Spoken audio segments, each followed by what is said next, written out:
What is going on, everybody? It is your man R0B back at it again with another New York Giants video. And in today's video, we have a little bit of an injury update with two key players for the New York Football Giants. Before we go ahead and dive into that, please go ahead, smash that like button. It does help the videos get noticed. Smash that subscribe button. Turn on those bell notifications so that you never miss another upload. So let's go ahead and we'll dive right into it. Now, I said a couple, but actually it's going to be about three players that we need to do a little bit of an injury update on. Two were positive and one is not looking so good. We'll start off with a couple of positive ones. So as you guys know, Xavier McKinney and both Adoree Jackson suffered some injuries earlier on in the season. Xavier McKinney over the bye week hurting his hand, needed to get surgery, some pins put into that hand, and he more than likely is not going to be playing this week. Now, he didn't play last week. He does have the pins out of his hand and everything like that. And there was a video that surfaced today which showed him exercising and doing some things on the side. He was doing some high knees and grabbing his knee and actually pulling it up towards his chest, which is putting some pressure on that hand. Now, obviously, that's not the same thing as far as, maybe hitting it against somebody, things of that nature. But it is good to see that he is able to put some type of pressure on that hand without any type of brace or any type of club or anything on his hand. So that's positive. Secondly, Adoree Jackson was also on the side doing some things.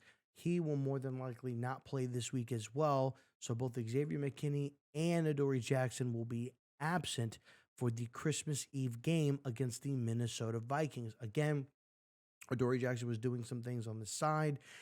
He was dancing a little bit, so it looks to see that his knee is feeling a little bit better, and more than likely, I do expect potentially at least Adoree Jackson to return. More than likely against the Indianapolis Colts. That would be my prediction. And as far as when it comes to Xavier McKinney, potentially maybe the Indianapolis Colts game or more than likely the Philadelphia Eagles game. Now, this is all in also depending on whether we make the postseason or not. Now, I don't want Xavier McKinney to miss some time and then come back in the postseason, although that may very well be a scenario that happens. The New York Giants may keep him out, may not force him, and have him come back around the playoff time where those games actually do matter, but you do have a guy that's going to be rusty. I would personally designate a possible return for Xavier McKinney to be, uh, in Philadelphia on the last week of the season. Now, I originally thought this week I was because hey, they're in a dome. He'll be able to play. He won't be outside in cold weather, which if you have those pins and stuff like that inside your hand, could potentially make your hand a little bit tight. But I think more than likely the Philadelphia Eagle game will be a game that he would possibly go ahead and return. So looking forward to get those guys back on the field. As far as when it comes to the defensive side, we're getting pretty healthy. We have all of our pass rushers. We just need to get a couple of our defensive backs back. It's funny to say that defensive backs back.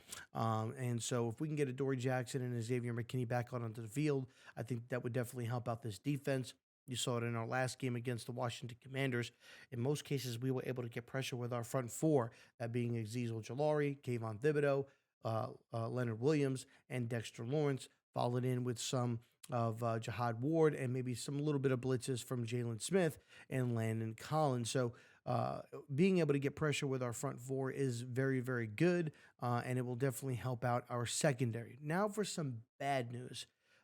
So our third round pick, Joshua Ezidi, who I had very, very high hopes for, really liked him out of North Carolina, unfortunately suffered a neck injury, which I believe to be in the Thanksgiving game for the New York Giants against the Dallas Cowboys.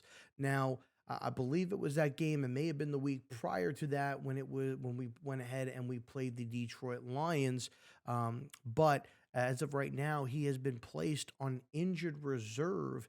Now, with this neck injury, it is not career ending, but it is a long-term injury. Now, when we say long term, not exactly too sure, but more than likely, if they're putting him on IR and it is a long term neck injury, he may need to be going under the knife and potentially getting surgery. At least that would be my thought process on it. Now, I assume that he's going to be out the rest of the year. I don't expect Joshua Zedio to be playing at all next year. So this very well may be a year and a half to a 2 year injury of him coming back. Maybe 2 years is a stretch. Maybe a year and a half might be just about right. But I highly doubt with this coaching staff and how. And how cautious they are with players coming back from injury and not really rushing players and really taking their time. I don't see them rushing Joshua Ezekiel, who is a young player. He's a rookie this year, and a neck injury is nothing to joke about. You don't want to go ahead and end up paralyzed, and you don't want to have a long term issue with your neck. So I assume that they'll go ahead and they'll probably take it one day at a time, so on and so forth. But this does mean that they are going to go ahead and more than likely in the offseason have to look to address the interior lineman position. Now, they did draft another offensive lineman from North Carolina who was opposite of Joshua Zedio. His name escapes me.